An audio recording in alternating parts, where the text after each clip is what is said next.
Hey Gators and sports fans, get all your Gator talk, news, analysis, and opinions on the Pod Up with Matthews in the Morning podcast. Find us on your favorite podcast platform or watch us on Facebook Live between 8 a.m. and 9 a.m. every weekday. Pod Up, because we are Gator fans. So say it's great to be a Florida Gator. Good morning and welcome to the Crime Prevention Security System Studios, large enough to serve you, small enough to carry. It's Thursday on Pod Up with Matthews in the morning. That means we're going to have our college football analyst, Brent Beaird, join us here in just a second. Second portion of the program today, we're going to be joined by one of my former high school basketball teammates, Antonio Harvey, played for the Georgia Bulldogs, also played, I think, 12 years in the NBA. Talk about his career a little bit. But first, let's go ahead and crank it up with our good friend, Brent Beaird, on the Titan MR Hotline. Good morning, Brent. How are you? Well, I am doing the best I can to keep up with all that's going on. Shane, as you know, this stuff changes by the hour, does it not? Today is a big day as far as expansion is concerned, and this time next week, pretty much almost all the SEC schools will be beginning fall camp. So, Shane, do you remember an off season that has been as busy and has had as many changes as this one has? No. The answer is no. And before we get into this, I just want to congratulate all the Gator swimmers that did so well last night or yesterday or whenever it was. Caleb Dressel, I think Bobby Fink, the whole crew. Congratulations to them. And I still think they're still got more medals to win. But congrats to them. Brent, so let's kick it off. You were at the SEC Media Days last week. I know that was a tremendous trip for you. But the big news is OU Texas. Obviously, it says right now they're not supposed to join the conference until 2025. I don't believe that's going to happen. If you go back and you look, I think when Missouri and A&M joined, they kind of said the same type of stuff, but they were playing football the following year in the conference. I know there's a huge buyout, but you're going to get lawyers involved. That whole conference could dissolve. Do you think OU and Texas will be playing in the Southeastern Conference next year? Yeah, I think there's a real good chance of that. The next thing that happens is today. The SEC presidents and chancellors have scheduled a meeting for today. They will discuss expansion and whether to add Oklahoma and Texas to the conference. Now, I would be very surprised if they don't vote on this today. They've got to have 11 of 14 schools in order to make this happen. It's a 3/4 majority. It's going to happen. B, even if someone votes no, the official word from the league is going to be probably 14-0. Yeah. You can count on that. But basically, to your point, when Missouri and A&M joined the league, they were invited in 2011, and the next year they were in.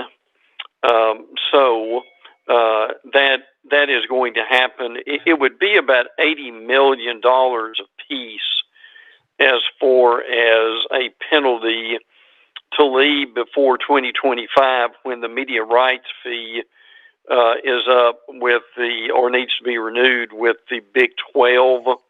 But as you said, and I totally agree with, look, OU and Texas, and this is probably minimal, okay, are going to get like $20 million more per year to be in the SEC than to be in the Big 12. So they're not going to sit in the Big 12 for 3 or 4 years and bypass that kind of money. So the $80 million and $80 million is $160 million. They would have that renegotiated down probably to about half of that, and then they would be able to join during that time. Now, there's some Big 12 stuff we need to get into in a minute, but for just to kind of get people up to date, that's where we are. The OU and Texas has let their conference know what they want to do. OU and Texas has let the SEC know what they want to do. Now the SEC has to follow their protocol and have a vote and invite OU and Texas. And as we go through the all the rules and crossing the T's and dotting the I's, and just getting all that settled over the next few days and weeks. Yeah, and so I got a couple of texts here for you, Brent, but I want to go through the potential pod setup that is being rumored, a 4-team, 4-pod system, and it would be Arkansas, Missouri, Oklahoma, and Texas, Kentucky, LSU, A&M, and Vandy, Alabama, Auburn, Mississippi State, Ole Miss, Florida, Georgia, South Carolina, Tennessee. And correct me if I'm wrong, that means you would play everybody within your pod, and then everything else is on a rotating schedule? Yeah. Now, that is what the media thinks it might be. In reality, this could be something different. And again, we look at these things in expansion in general for geography to be somewhat close. But look, geography is going out the window years ago. I mean, when West Virginia went to the Big 12, geography left us. So Shane's point's a good one. I think what we're hearing is it will likely be more of the pod system than have 2 divisions, but that's one of the things that they've got to work out. Yeah, Daryl had a text here on the Titan More text line. He wanted me to ask Brent, if they stay with divisions, could Alabama and Auburn move to the East? I just don't see with 16 teams, and there's even talk, and I want to get your thoughts on this, Brent, what you're hearing. There's talk about more than 16 coming into this super conference. I think regardless, if it stays at 16, they're doing away with the divisions. That's just the way I feel. How about you? Yeah. See, the other things that come into play here are, do you do away with the divisions and have your 2 best teams playing the SEC championship game? Now, if you go to pods, you've got 4 pods. You've got 4 winners of the pods. So how do you decide who goes to the SEC championship game? Do you actually have for lack of a better word, a semifinal game in order to set that up, or games? Well, we're just not real sure yet about that. And to your point, could this go more than 16? Yes. Expansion can go any way they want to do it. What we're seeing right now is the NCAA basically waved the white flag a couple of weeks ago and said they're going to stand by. And what we're seeing here is the stronger conferences like the SEC. If I can use this phrase, right now Greg Sankey is almost the czar of college football, because kind of what he wants to do at this point is he's taking a strong lead with the SEC in making this decision.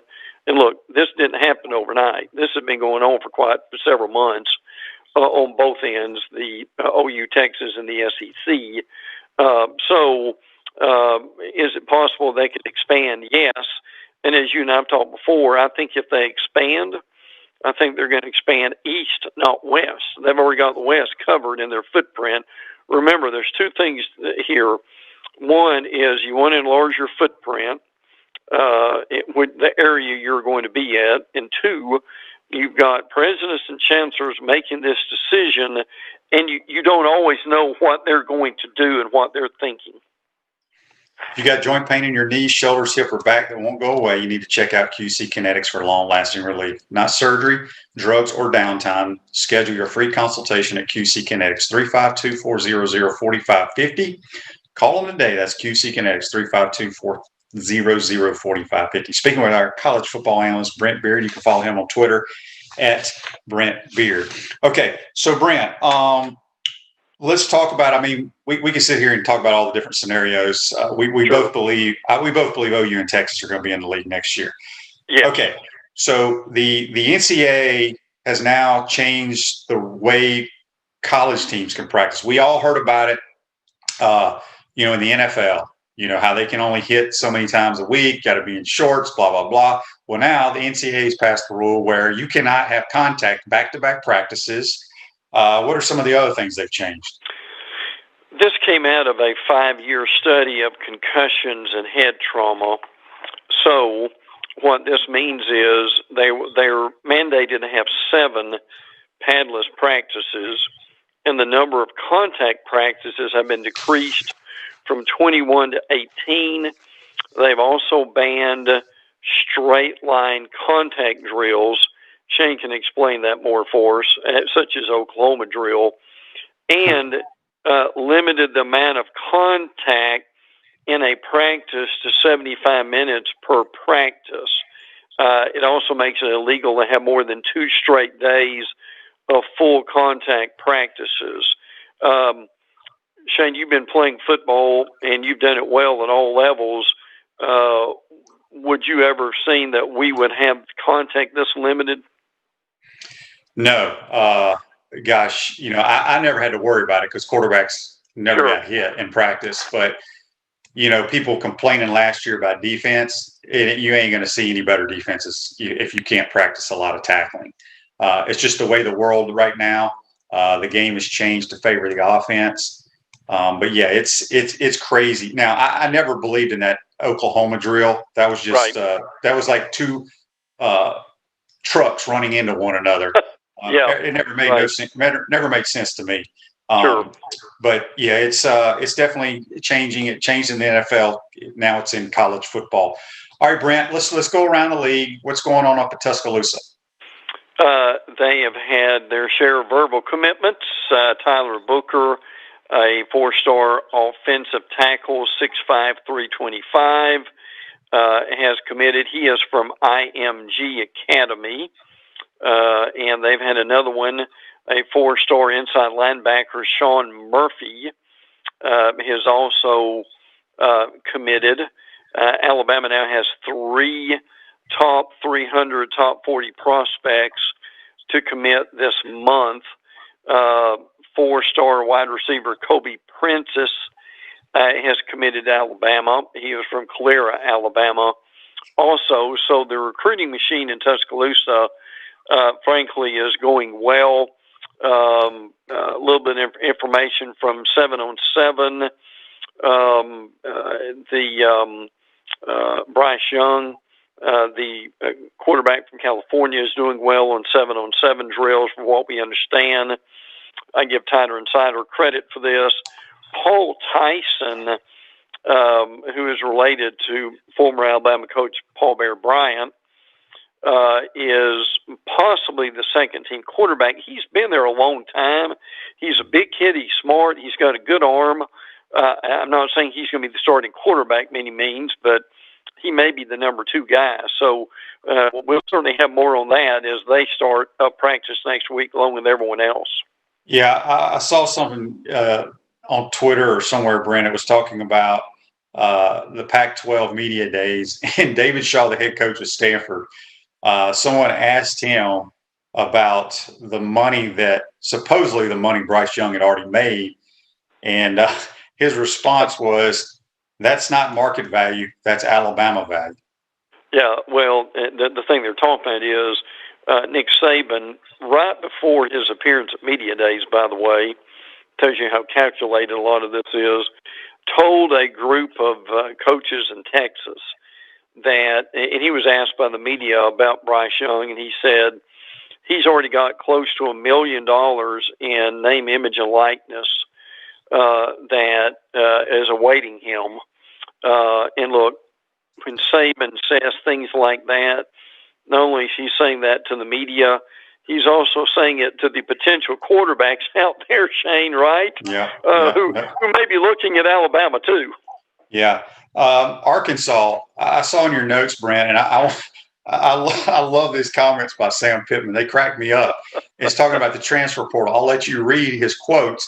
But going back to the transfer portal, I think Greg Sankey during SEC Media Day said there's something like over 1,100 kids still in the transfer portal. They have nowhere to go. No, that's the real problem. Pittman's quote is, "Once you go to the transfer portal at University of Arkansas, you sure ain't transferring back in." And then he says, "If I ask my wife if I go to transfer for a week and figure it out, would she let me come back? I'm pretty sure the answer would be no." I love that. That's great. So Arkansas, we'll see. They had a really good year. I know they got a lot of guys coming back. Right. They got a new quarterback stepping in. I think they'll be improved, but still they have to deal with the West. I think Arkansas, correct me if I'm wrong, Brent, I don't know who ranks the toughest schedules in America, but I want to say Arkansas had the hardest schedule going into this year. I could be wrong. Well, they play, obviously, everybody in the West, and then they usually play Texas. And look, Texas, let's be honest, still is they're a brand, but they're still probably in the SEC. This is a mouthful, but it's true. They're going to be a middle-of-the-pack team in the SEC until Steve Sarkisian improves them.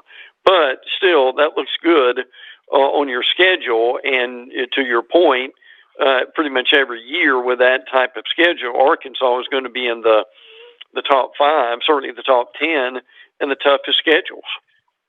Turn your car or truck into a rolling billboard for your business or brand with an eye-catching vehicle wrap from Wrap Spot. This July, mention promo code Shane and receive 13% off your vehicle wrap.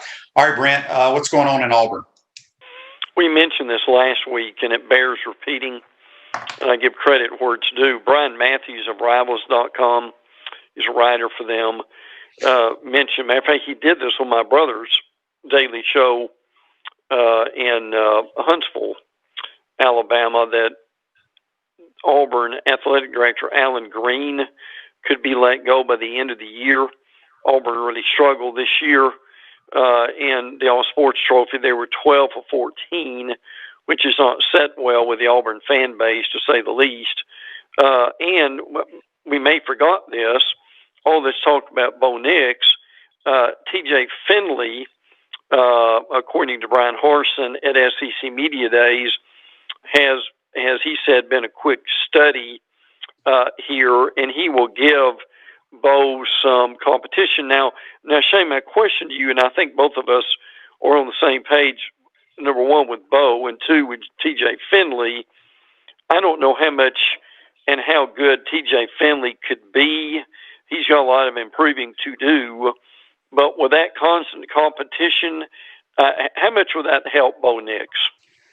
I think it'll help him a lot. I think what's going to help Bo Nix, and we'll know what kind of coach Brian Harsin is and Mike Bobo. There's been a lot of criticism about the offenses and the scheme of Gus Malzahn. TJ Finley played in the LSU system, played well one game, the rest of the games he stumped. So I think, we all know Bo Nix is a talented young man, has a really good arm, he's athletic.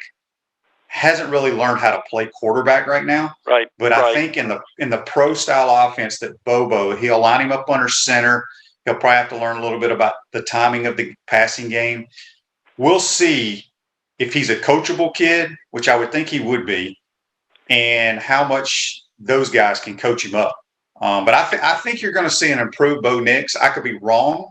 I just saw him running out of the pocket way too much. And not having a plan when the ball is snapped. You could see that. Right. He didn't have a pre-snap plan. Brent, what's going on with the Florida Gators? I saw they got a big commitment.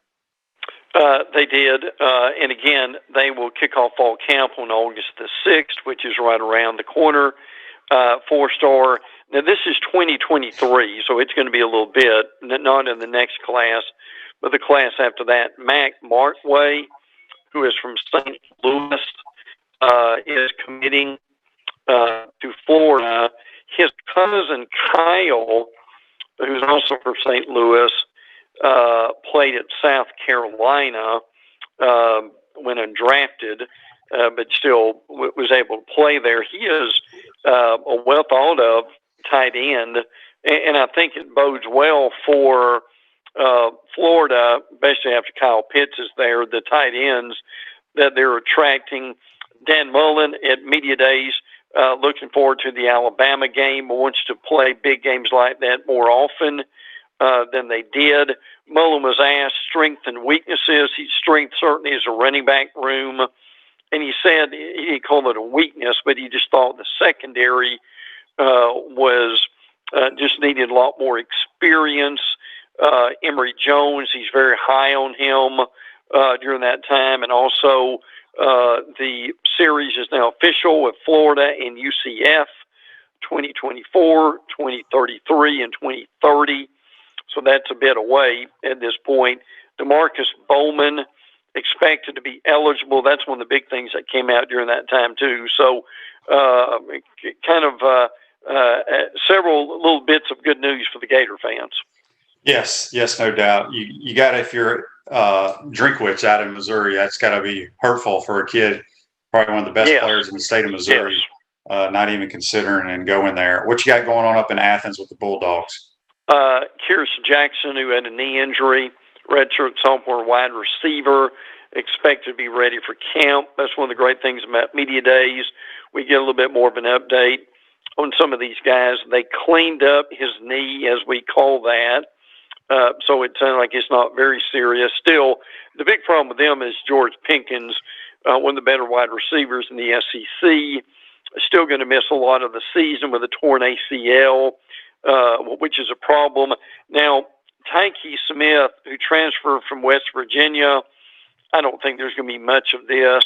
He's got some legal issues that are dealing with about $8,000 of late rent and garbage fees on his previous apartment. I mean, that's probably, frankly, no one's business, but hopefully he'll get all that straightened out. But I can tell you, he's going to be a real big addition to their secondary. We got a Facebook Live brought to you by Melton Law, the only official law firm partner of the Florida Gators.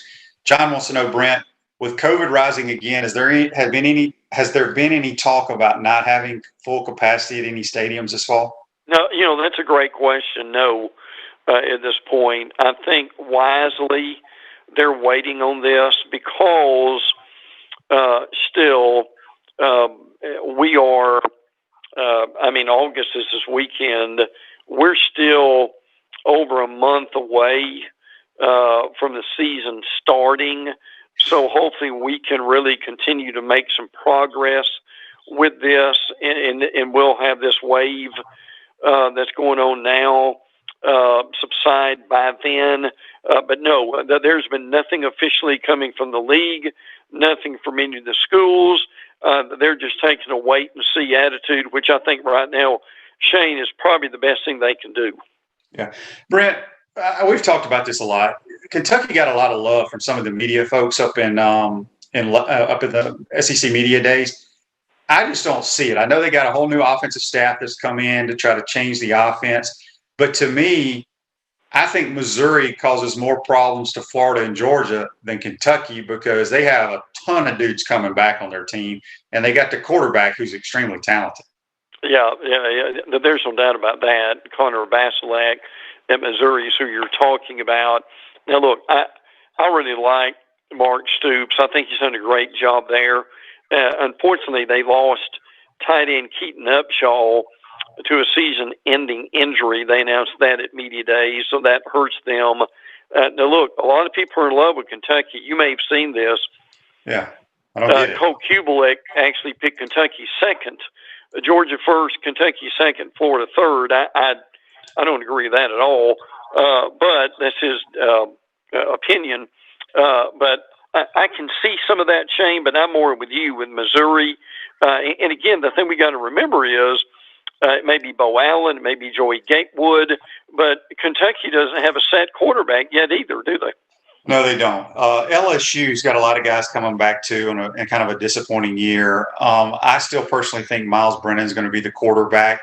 What's your hunch on the quarterback position there? They've got two good ones. Max Johnson could be the guy. He played against Florida, but I'm with you. I think it's probably going to be Brennan. A lot of coaches don't like to take a guy out of a starter position because he got hurt. So, but at the same time, if you're a an LSU fan, look, this is going to be an incredible football team. As a matter of fact, I think they may be second to Alabama more than A&M.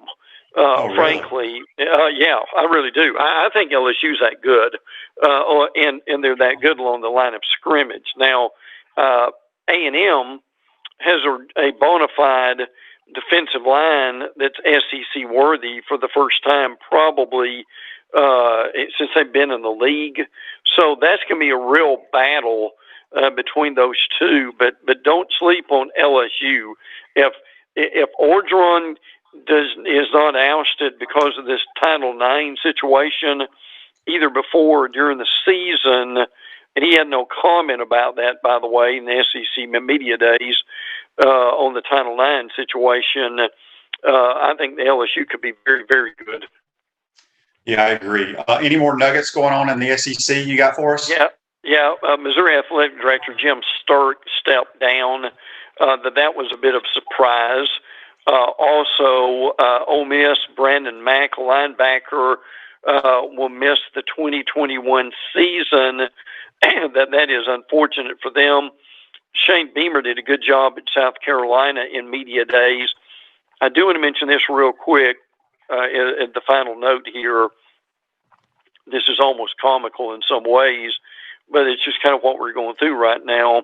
The Big 12 and Bob Bowlesby are mad at ESPN because he got a hold of an email that basically was saying that ESPN is trying to work behind the scenes to see that the Big 12 implodes and dissolves so that OU and Texas can go to the SEC quicker and not have to pay any kind of an exit fee.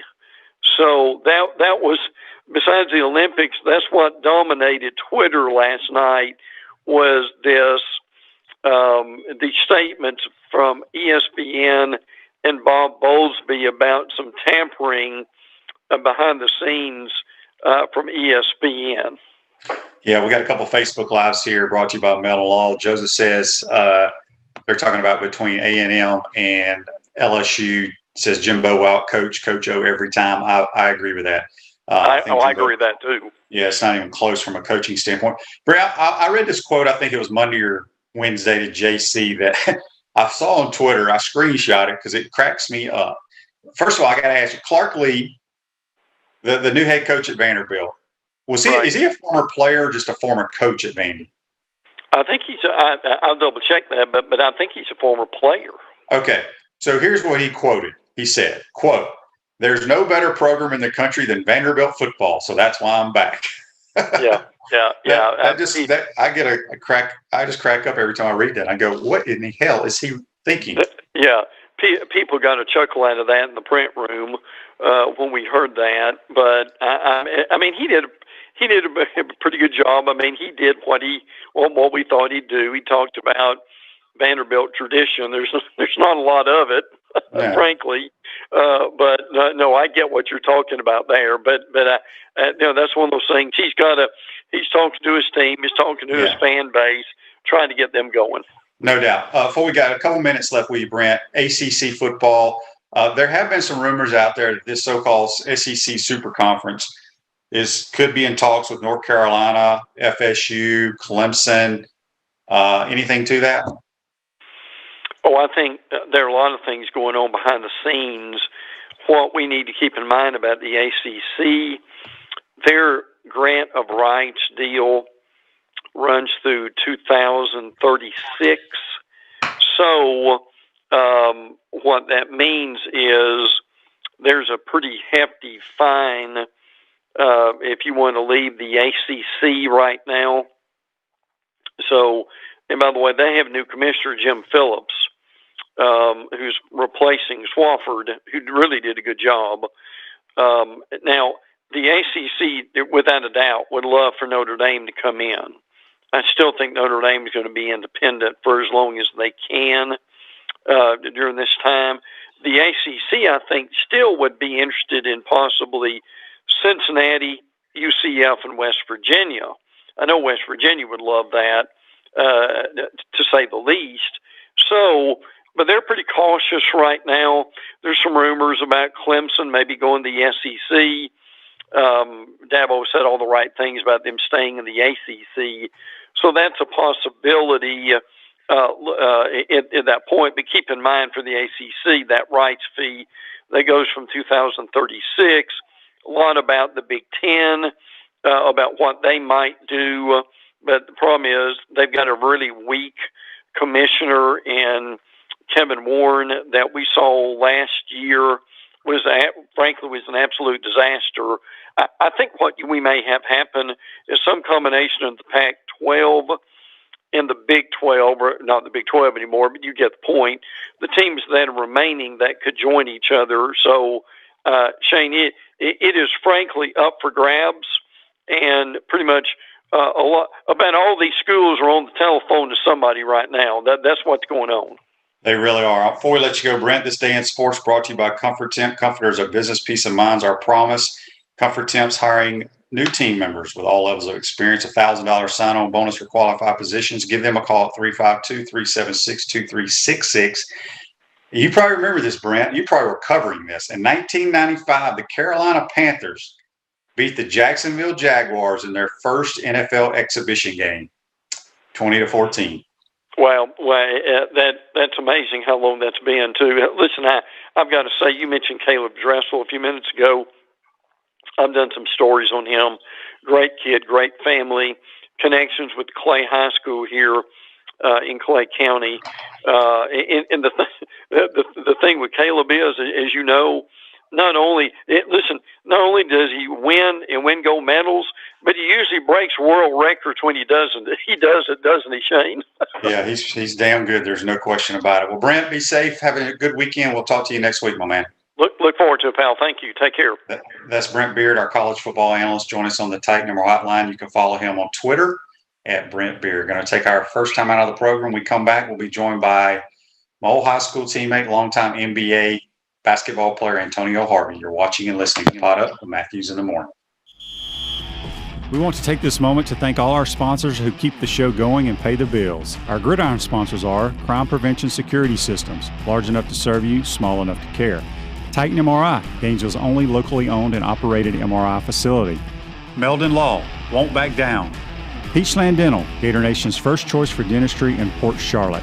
Comfort Temp, comfort is our business, peace of mind is our promise. QC Kinetics, non-surgical regeneration, live pain-free. South State Bank, Celebration Point Town Center, Chris Doring Mortgage. Some of our touchdown sponsors are Campus USA Credit Union, Adams Rib Company, Doreen Wiebe Realtor Caldwell Banker, MM Parish, Gator Dominoes, Celebrate Primary Care, Gator Bait Media, Wrap Spot, Okido America, Gators Dockside, Style Cuts, Ironwood Golf Course, Meadowbrook Golf Course, Silverback Concrete Company. If you are interested in promoting your business on the show, visit potupwithshane.com and click the Advertise button. Again, thank you to all the great businesses that support the show. If you like what we are doing here, make sure to follow us and support the businesses that support us.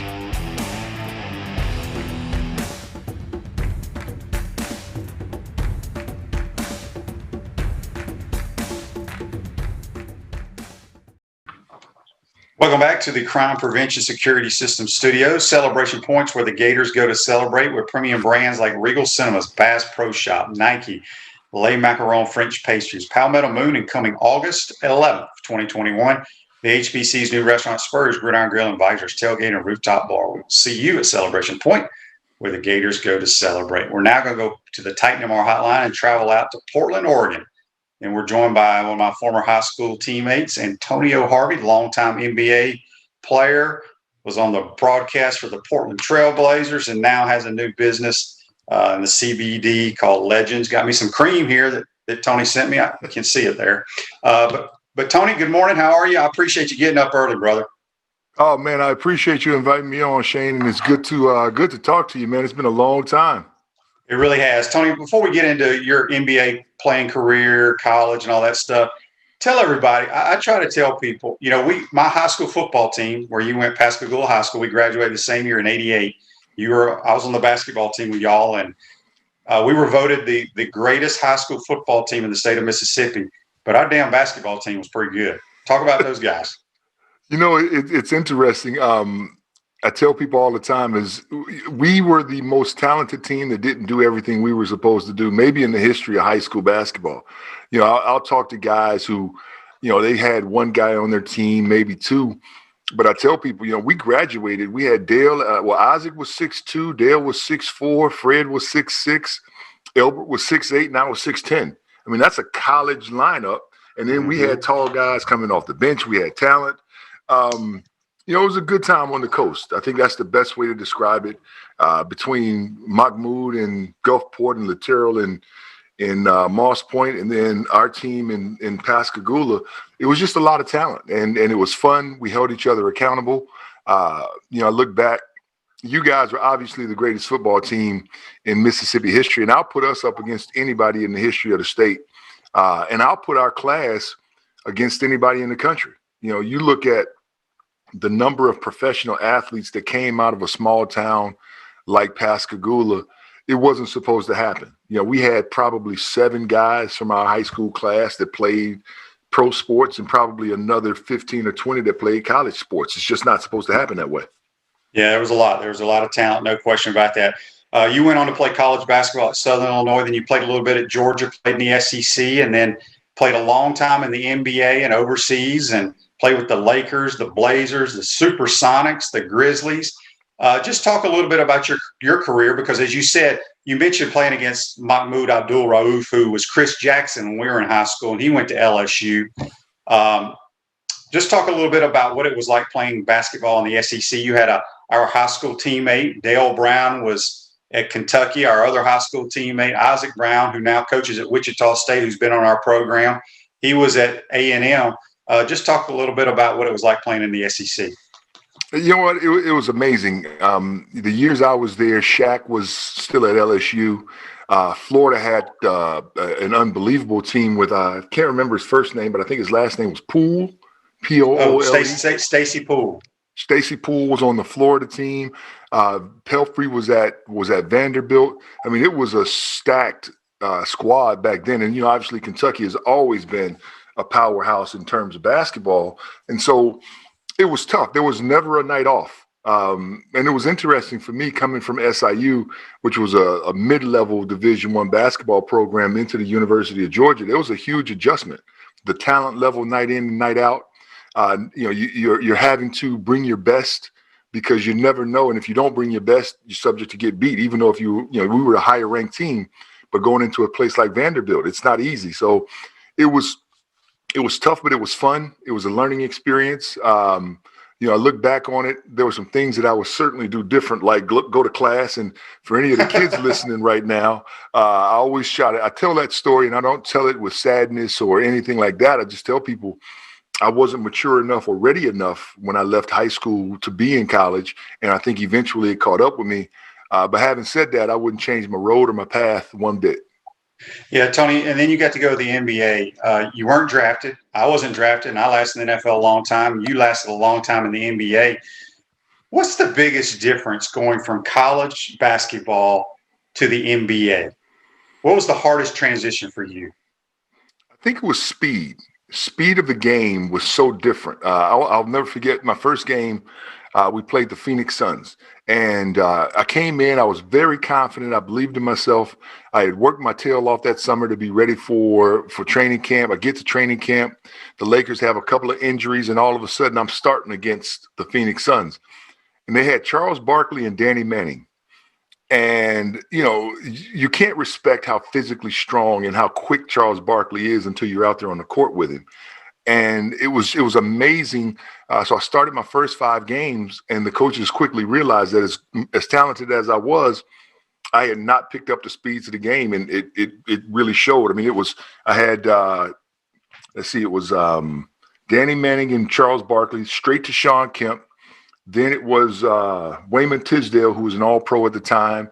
And it just kept going and going. And by the time I got to game 6, man, I was worn out. And I was so happy to be on the bench. It was amazing. Like, no, I don't think anybody ever asked to be put on the bench quicker than I did. Oh, that's hilarious. So who, in all your years in the NBA, who was the greatest you ever saw? Ooh, well, that's an easy one. MJ. Yeah, that's what I figured. You know, we came through a different era, and I don't know if you've ever seen the story, Shane, but I got interviewed one time, and a guy asked me about one of those moments in my career, and I'll never forget the game in Vancouver. We were an expansion team, and things were going great. We're playing against the Chicago Bulls. Mike's first year back. So it was a championship year for them, but it was his first year back, and I was a Michael Jordan fan.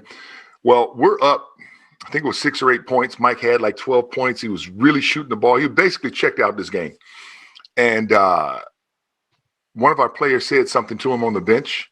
He comes back into the game with about 8 minutes to go and proceeded to score like 20 points over 8 minutes and routed us the rest of the way. It was an amazing thing to see. And then to hear him talk trash the whole way, like it was something I had dreamed of.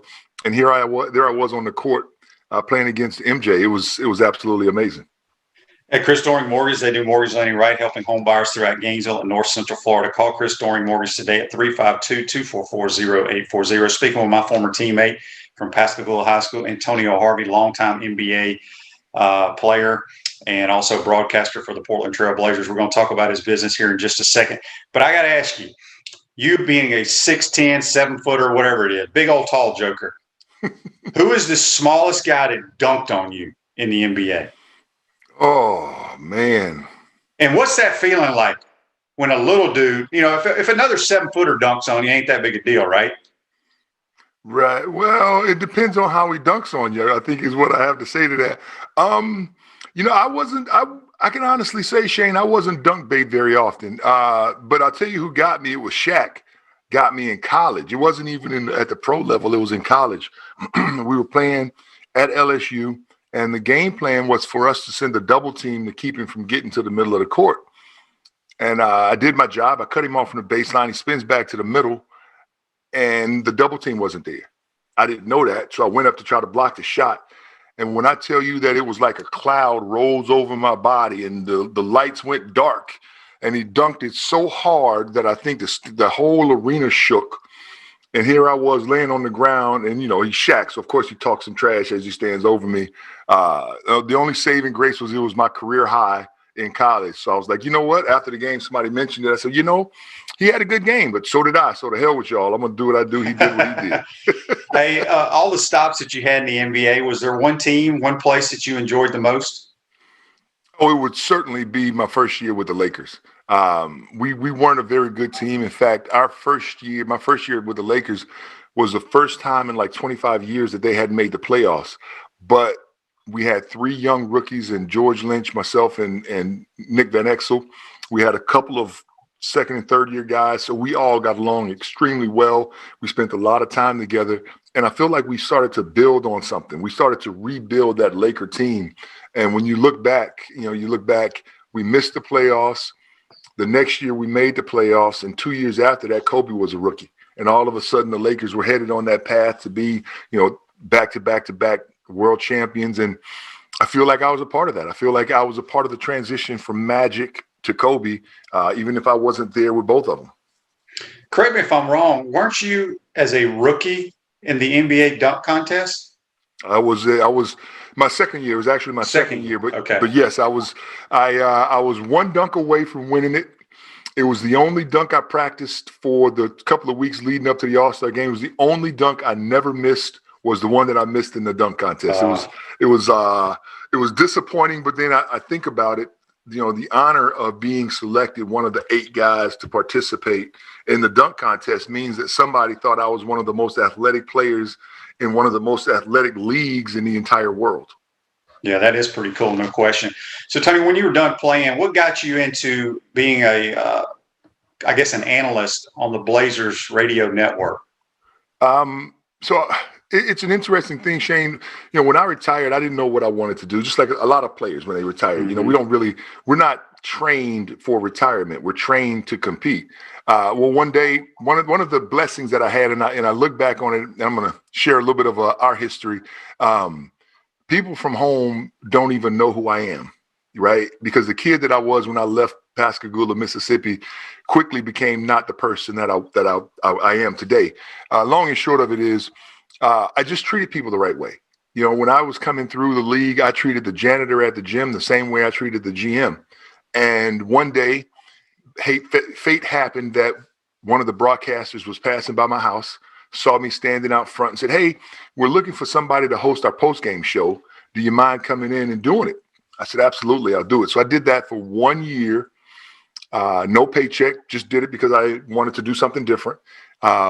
Shortly after that, one of our broadcasters got sick and they needed somebody to fill in. I filled in for a few games, and the next thing you know, I was there for 12 years. And I think it happened, and I tell people this, I've stressed it to my kids, treat people the right way, because you never know who that person is going to end up being in 3 or 4 years. And that's what I did. I treated Mike Barrett was his name. I treated Mike like he was the king of the court, and he remembered that and came back and got me 5 years later. Yeah, that's a great story. Now you have a company called Legends. Tell us a little bit. You got your shirt on there. I got my little bottle here to help my old aching body. Talk a little bit about that and how you got started in it. So I left broadcasting in 2015 to get into the cannabis space. Oregon is one of at the time, Oregon was one of 6 recreationally legal cannabis states in the U.S. Florida is now one. And so we got in, and I got in because it was a chance for me to take my family back. From being a former professional football player, that when you're playing, that's your life. They control every aspect of every day. And in basketball, it's worse because we're traveling every other day. So I missed my older kids growing up. I'd been divorced, remarried. I had a young son. And it was an opportunity for me to take my life back, to be a part of his life the way I wasn't a part of the older kid's life. So I got out of broadcasting and I got into cannabis. And I'm not even a cannabis guy. I wasn't a weed smoker growing up. I did none of that stuff. But it led me to science. And so I started studying more and more about what cannabis does and how it interacts with the body. The net result was I started finding ways for cannabis to help me. Right. When I started Legends, this wasn't about athletes. It wasn't about people. It was about me. I was tired. My body hurt all the time. And I wanted to find ways to sustain a successful and healthy lifestyle. So I started creating products that helped me do that. And then I was talking with a buddy of mine, and he said, "You're doing all of this great stuff. Let's start to ramp it up a little bit." And so we created the company Legends. And it's really based around people who want to live an active lifestyle into their later years. So if you're 40, 45 years old, we have products that are formulated specifically for you. One of the things that we feel like separates us from most companies is the fact that we didn't just take CBD and put it in a bottle, put a fancy wrapper on it. We actually did some research. We studied how CBD interacts with other types of cannabinoids, but also other types of nutraceuticals, and started creating products that work. And that's what I feel like separates us. And that's why I think we're having the success we're having. Yeah, it's good stuff. It helps me sleep at night. So if anyone's interested in checking this stuff out, what's the website they can go to? legendscbd.com. Legends, and then it's easy, CBD. And we tried to make it as simple as possible. And like I said, it's a lot of fun. The science of cannabis is amazing. And we're just now starting to scratch the surface. Like you said, the sleep aspect, that's actually one of the reasons that cannabis became important to me. Is when we travel, we might be in Portland on Tuesday at 9:00. The game is over. We're headed to the airport. I might not get to the next city till 4 a.m. Right. And your body's still amped up from competition. Even though I wasn't playing, I'm still competing because I'm a broadcaster. Well, it's 4 a.m. I'm just getting to sleep. But when I started utilizing cannabis, I was able to sleep better, wake up more refreshed, which allowed me to be a better broadcaster the next day. I started laughing because I'm reading these Facebook comments, and Rick says here on Facebook Live, brought to you by Melvin Law, he goes, "I need a couple of gallons of that stuff." It's funny. I'm going to share this story, Shane. I hope you don't mind, but I got for everybody listening, I got a message from Shane, about a month ago. You ask, and it's a part of what I want to make sure I do on a regular basis. People don't realize that you don't have to get high utilizing cannabis, and if you do, you can actually microdose so you don't feel high. But our conversation was, first thing you asked was, does it work? And I could have gone into a long scientific explanation about why I think it works, but I was like, man, the hell with that. I'll just send you some product to try.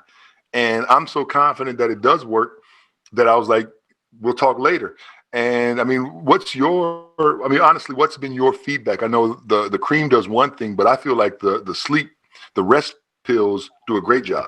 Yeah, that's what I like the most, because it allows me to be able to sleep throughout the night, where I used to wake up here and there. It was so hard to go back to sleep. But it's, I got so many former players in the NFL, big linemen, that have really lots of aches and pains. They do like I don't know if you do the gummy bears, but they do like the gummy bears and things of that nature. But I need to get them hooked up with you and get them sent to your website as well. But yeah, it's definitely helped me out. So obviously my brother Richard played in the NFL as well. Mm-hmm. He was another reason why this was important to me. I consider any professional athlete, any college level athlete, to be a part of the fraternity. And so if you know of athletes that want to utilize the product, have them reach out. We have a discount code specifically for people who are in the fraternity. We want to make sure that we're taken care of first. One of the reasons that we went with the name Legends is because, like I said, even though the products are for anyone who wants to live an active lifestyle, they're for us. These were created for us, members of that professional athlete fraternity, because our bodies are beat to hell, probably way worse than the average human being. There's no question. So again, the website is legendscbd.com. And they can go on there and they can order directly from that site. They can order directly from that site. You know what? Right now, I don't even care. It's NFL 20. So if you log on to the website and you use code NFL 20, you get a 20% discount. That's awesome, because Rick just asked, is there a discount for the old folks? So he can use the discount NFL 20. And I guess Rick's gonna get him a couple of gallons, as he said. We can accommodate that. We'll send him a bulk package. There you go. Hey, Tony, I appreciate you getting up, man. I know it's real early out there out west, but good stuff. Good catching up with you, man. A lot of luck, a lot of success with this Legends. I'm going to be ordering me some more as well. And just want to thank you for joining us, buddy. No, Shane, thank you for having me, man. I appreciate the opportunity. And like I said, brother, it's just good to see you.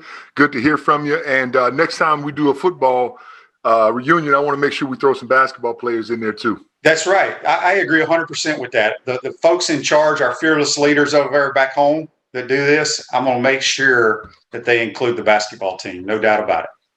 All right, brother. You have a good night. Good day. All right. That's Tony Harvey joining us on the Titan MR hotline at Center State Bank. It's now South State Bank, but we still put business first. We understand that small businesses need a community business partner that they can rely on. South State still has 4 convenient Alachua County locations. South State Bank, banking forward, member FDIC. We want to appreciate Brent Beaird for joining us on the Titan MR hotline, and my old high school teammate, Antonio Harvey, joining us as well. Today's show is a wrap, brought to you by Wrap Spot. Be safe out there, folks. Make sure you tune in and follow us tomorrow. Today's show's a wrap. We want to take this moment to thank all our sponsors who keep the show going and pay the bills. Our Gridiron sponsors are Crime Prevention Security Systems, large enough to serve you, small enough to care. Titan MRI, Gainesville's only locally owned and operated MRI facility. Meldon Law, won't back down. Peachland Dental, Gator Nation's first choice for dentistry in Port Charlotte. Comfort Temp, comfort is our business, peace of mind is our promise. QC Kinetics, non-surgical regeneration, live pain-free. South State Bank, Celebration Point Town Center, Chris Doring Mortgage. Some of our touchdown sponsors are Big Mills Cheesesteaks, MB Listing, Cornerstone Financial, McDonald's of Gainesville, My IT Masters, Gainesville Neon and Signs, 84 Lumber, Tropical Smoothie Cafe, Chick-fil-A on Archer Road, Avra and Smith, Dowling Signs, Chomp Carter Apparel, Ruse Ogra Agent, State Farm Insurance, Silver Cube Billiards and Sports Bar, If you are interested in promoting your business on the show, visit podupwithshane.com and click the advertise button. Again, thank you to all the great businesses that support the show. If you like what we are doing here, make sure to follow us and support the businesses that support us.